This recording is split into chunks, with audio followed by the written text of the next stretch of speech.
I want to get to the bill in a moment, but I really want to focus on the problem here and what's happening in the decline of local news.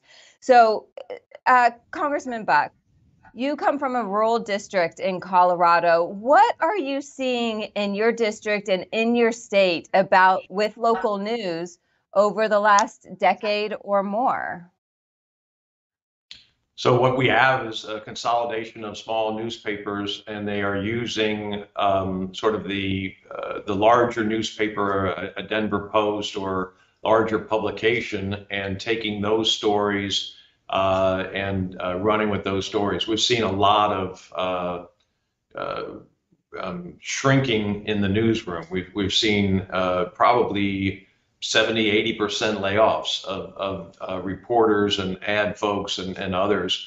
And when I first saw this issue of Google scraping the news, I couldn't believe it was legal. It just doesn't make any sense. You've got a company that invests in the the product, the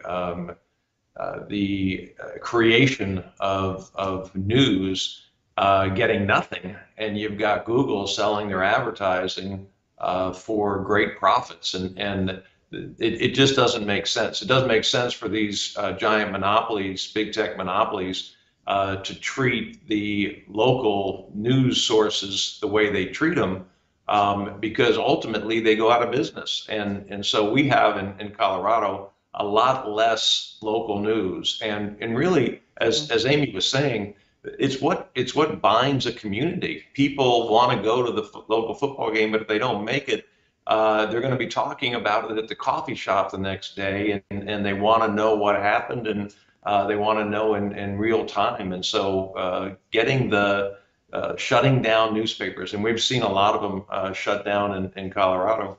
Shutting down newspapers is really a threat to the rural way of life.